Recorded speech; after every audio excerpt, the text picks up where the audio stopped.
محبت اہل بیت اطہار یہ ایمان کی علامت تو ہے ہی، ایمان کی بنیاد بھی ہے۔ میرے مصطفیٰ کریم صلی اللہ تعالیٰ علیہ وسلم کے پیارے دیوانوں، حضرت عبداللہ ابن عباس آپ سید المفسرین ہیں۔ کتنی نمازیں تھیں آپ کے پاس، کتنے روزے تھے آپ کے پاس، کتنے حج کیے تھے آپ نے۔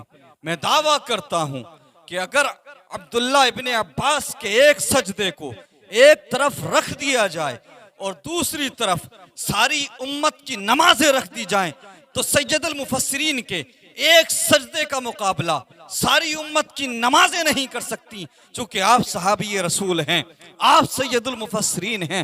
اللہ اکبر، کتنی نمازیں تھیں، کتنے روزے تھے، کتنے حج تھے، لیکن حضرت عبداللہ ابن عباس کا وقت وصال جیسے ہی قریب آیا تو حضرت عبداللہ ابن عباس نے اپنے ہاتھوں کو اٹھا دیا اور عرض کیا، پروردگار میں جانتا ہوں کہ میرا وقت وصال قریب ہے، پروردگار میں جانتا ہوں کہ میرا وقت آخر قریب ہے، پروردگار میں جانتا ہوں کہ مجھے موت کا ذائقہ چکھنا ہے، پروردگار میں جانتا ہوں کہ میں اب دنیا سے رخصت ہونے والا ہوں، پروردگار میں تیرے قریب آ رہا ہوں لیکن خالی ہاتھ نہیں آ رہا، اہل بیت اطہار کی محبت کو دل میں بسا کر آ رہا ہوں۔ اللہ اکبر، میرے مصطفیٰ کریم کے پیارے دیوانوں، میرے نبی فرماتے ہیں کہ میرے اہل بیت کی مثال کشتی نوح کی مانند ہے، یعنی طوفان نوح میں جو بھی کشتی نوح میں سوار ہو گیا تھا وہ اللہ کے عذاب سے بچ گیا تھا، اور جو کشتی نوح سے ہٹ گیا تھا اللہ کا عذاب اس کا مقدر ٹھہرا تھا۔ یعنی آج کے دور میں چاہے جو جیسا بھی ہو، سچے دل سے توبہ کر کے اگر اہل بیت اطہار کا دامن تھام لے تو اللہ کی رحمت اس کا مقدر ٹھہرے گی۔ میرے مصطفیٰ کریم صلی اللہ تعالیٰ علیہ وسلم کے پیارے دیوانوں، آج دیکھا جاتا ہے کہ لوگ سادات کرام کی توہین کرنے سے گریز نہیں کرتے، بلکہ عزتیں اچھالی جاتی ہیں، آج سیدوں کی عزتیں اچھالی جاتی ہیں، نبی صلی اللہ علیہ وسلم کی اولاد کی۔ میرے مصطفیٰ کریم صلی اللہ تعالیٰ علیہ وسلم کے پیارے دیوانوں، اتنا یاد رہے، آقا کریم صلی اللہ تعالیٰ علیہ وسلم کی اولاد کی توہین کرنے والوں کو مرتے وقت آخر کلمہ طیبہ نصیب نہیں ہوتا ہے، اور جو محبت اہل بیت اطہار کو دل میں بسا کر جاتا ہے، اگرچہ وہ گناہ تھا، اگرچہ وہ خطا کار تھا، لیکن نبی صلی اللہ علیہ وسلم کے صدقے میں اللہ کے فضل و کرم سے وقت آخر اس کو کلمہ طیبہ نصیب ہوتا ہے، اور اہل بیت اطہار سے محبت کرنے والا دنیا سے جاتا ہے تو ایمان کی حالت میں جاتا ہے۔ میرے مصطفیٰ کریم صلی اللہ تعالی علیہ وسلم کے پیارے دیوانوں، آپ جاننا چاہتے ہو کہ نبی صلی اللہ علیہ وسلم کی اولاد کی تعظیم کرنے پر کیا اجر ملتا ہے، کیا انعام ملتا ہے؟ اللہ اکبر، حضرت ربیع بن سلیمان ایک ایسے قافلے میں موجود تھے کہ جو قافلہ حج کے لیے جا رہا تھا، آپ نے ساری زندگی پیسہ اکٹھا کیا اس جستجو میں، اس تمنا میں کہ ایک دن وہ آئے گا کہ میں کعبے کا طواف کروں گا، مینا میں جاؤں گا، صفا مروہ کی سعی کروں گا، آقا کریم صلی اللہ تعالی وسلم کے روزے پر حاضری دوں گا۔ وہ دن بھی آنے والا ہے کہ جس دن میری آنکھوں کے سامنے گنبد خضرا ہوگا۔ میرے مصطفیٰ کریم صلی اللہ تعالیٰ علیہ وسلم کے پیارے دیوانوں، یہ مسافران حج کا قافلہ کوفہ پہنچتا ہے۔ جیسے ہی کوفہ یہ قافلہ پہنچا ہے، لوگوں نے خیمہ لگا دیا آرام کرنے کی غرض سے۔ حضرت ربیع بن سلیمان خیمے سے باہر نکلتے ہیں سحر و تفریح کے لیے۔ آپ چلتے چلتے ایک ایسے مقام پر پہنچے کہ جہاں پر دور دور تک کوئی نظر نہ آتا تھا۔ اللہ اکبر، لیکن حضرت ربیع بن سلیمان نے ایک عجیب منظر دیکھا جس کو دیکھ کر آپ بے قرار ہو گئے، بے چین ہو گئے، مضطرب ہو گئے۔ آپ نے دیکھا کہ ایک خاتون ہے، اس کے ہاتھ میں چاقو ہے، اور وہ اس چاقو سے مردار جانور کے گوشت کو کاٹ رہی ہے، خچر کے گوشت کو کاٹ رہی ہے۔ اللہ اکبر، اسلام میں مردار جانور کا گوشت کھانا حرام ہے، خچر کا گوشت حرام ہے۔ اللہ اکبر، حضرت ربیع بن سلیمان نے جب یہ منظر دیکھا تو آپ تڑپ گئے۔ آپ نے سوچا کہیں یہ خاتون کسی کو یہ گوشت فروخت نہ کر دے، کہیں کسی کو بیچ نہ دے، کہیں کسی کو یہ گوشت کھلا نہ دے۔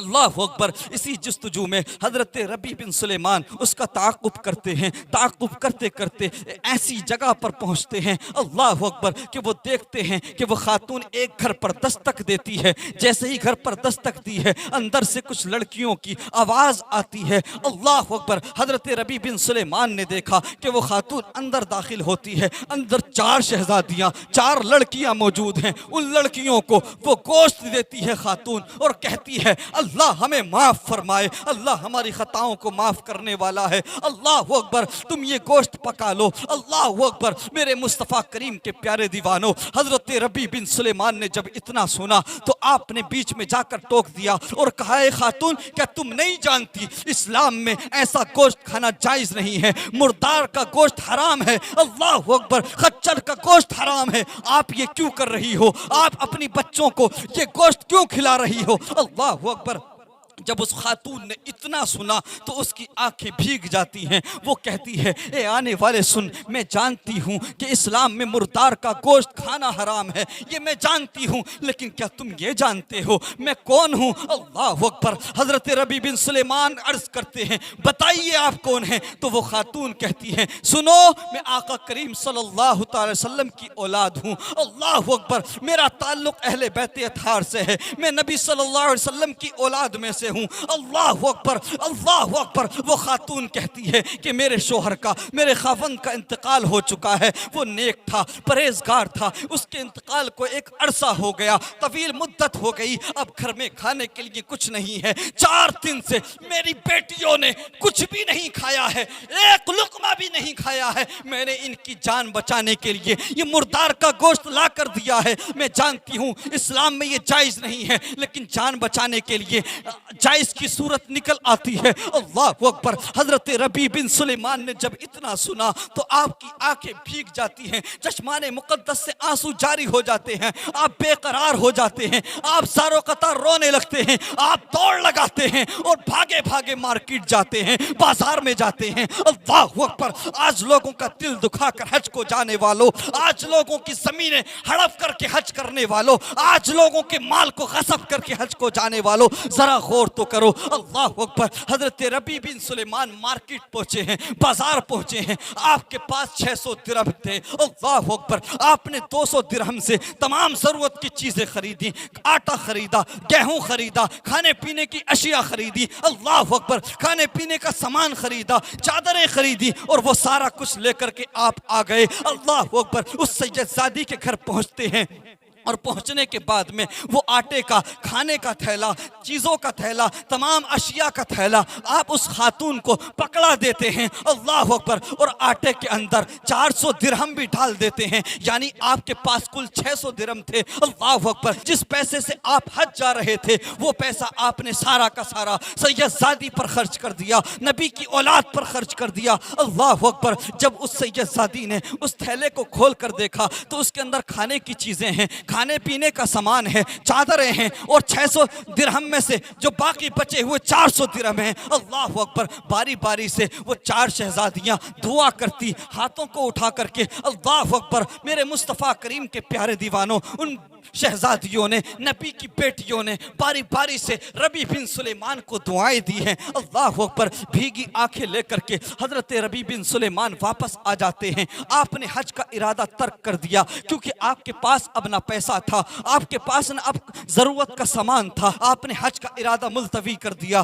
اللہ اکبر۔ لیکن ایک کسک تھی، ایک تڑپ تھی، ایک للک تھی، کاش میں گنبد خضرا کا دیدار کر لیتا، کاش میں گنبد خضرا کے سامنے موجود ہوتا، کاش میں مصطفیٰ کریم کے روزے پہ حاضری کا شرف حاصل کرتا، کاش میں آقا کریم کے روزے پر کھڑا ہو کر کے درود و سلام پڑھتا، کاش میں کعبے کا طواف کرتا، کاش میں مینا کے اندر کنکریا شیطان کو مارتا، کاش میں صفا مروہ کی سعی کرتا، اللہ اکبر۔ آپ کی رات بے قراری میں گزرتی ہے، میرے مصطفیٰ کریم کے پیارے دیوانوں، آخر کار ایام حج گزر جاتے ہیں. اللہ اکبر. میرے مصطفیٰ کریم کے پیارے دیوانوں، اب حضرت ربیع بن سلیمان کے دل میں جو حسرتیں تھیں، دل میں جو چاہت تھی، اللہ اکبر، وہ ویسی کی ویسی ہی ہیں. چونکہ آپ حج پر نہیں گئے تھے، آپ نے کعبے کا دیدار نہیں کیا، آپ نے گنبد خضرا کا دیدار نہیں کیا. اللہ اکبر. لیکن جیسے ہی کاروان حج واپس آنے لگے، مسافران حج واپس آنے لگے، اللہ اکبر، تو انہوں نے بھی استقبال کی تیاری کر لی. تو آپ استقبال کے لیے پہنچ جاتے ہیں. اللہ اکبر.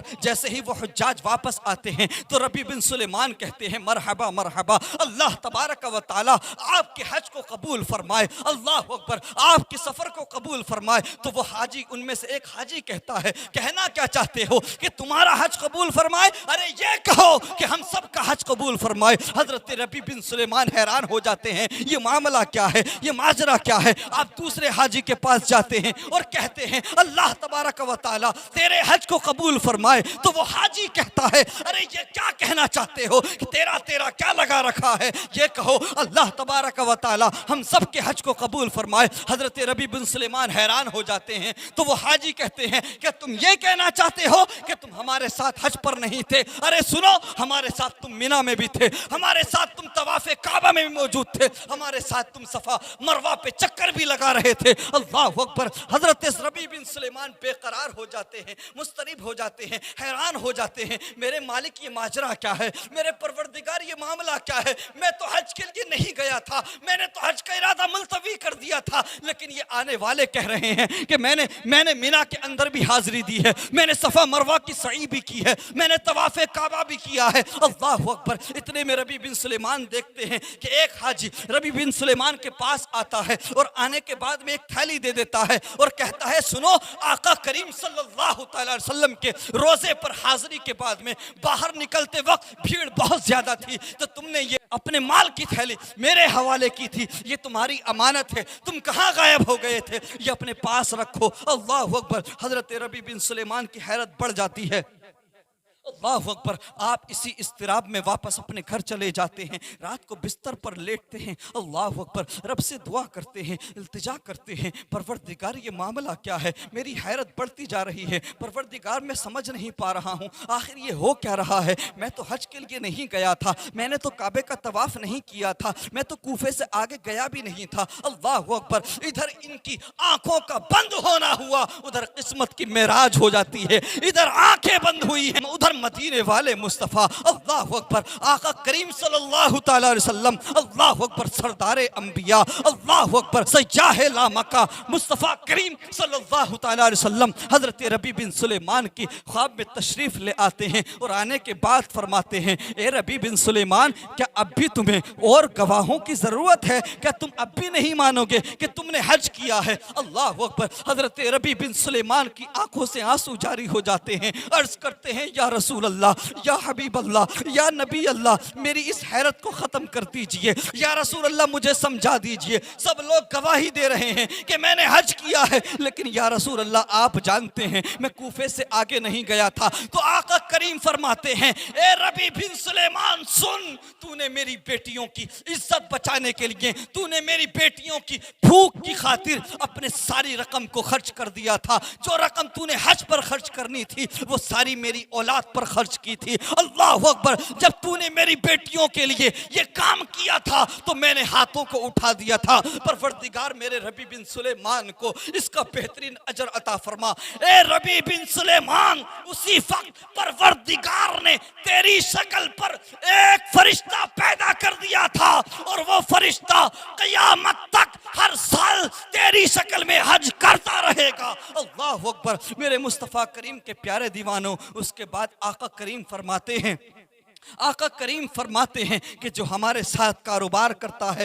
جو ہمارے ساتھ کاروبار کرتا ہے وہ نفع اٹھاتا ہے. جب آقا کریم صلی اللہ تعالی وسلم نے اتنا کہا تو حضرت ربیع بن سلیمان کو کچھ یاد آیا کہ وہ جو حاجی نے تھیلی دی تھی اللہ اکبر کبیرہ، اس تھیلی پر بھی یہی لکھا ہوا تھا کہ جو ہمارے ساتھ کاروبار کرتا ہے وہ نفع اٹھاتا ہے. اللہ اکبر. آقا کریم صلی اللہ تعالی وسلم کا خواب میں دیدار ہوا. جیسے ہی حضرت ربیع بن سلیمان کی آنکھیں کھلتی ہیں اللہ اکبر، آپ نے فوراً تھیلی کو کھول کر دیکھا تو اس میں 600 درہم کی جگہ 600 دینار موجود تھے۔ اللہ اکبر۔ تو اگر نبی کی اولاد کی عزت کی جائے، نبی کی اولاد کی تعظیم کی جائے، تو اللہ تبارک و تعالی فرشتوں کو ڈیوٹی پر لگا دیتا ہے۔ قیامت تک کے لیے ربیع بن سلیمان کی شکل میں ایک فرشتہ پیدا کر دیا کہ جب تک قیامت آئے گی ہر سال وہ ربیع بن سلیمان کی شکل میں حج کرتا رہے گا۔ اور ربیع بن سلیمان نے جو دولت خرچ کی تھی اللہ تبارک و تعالی نے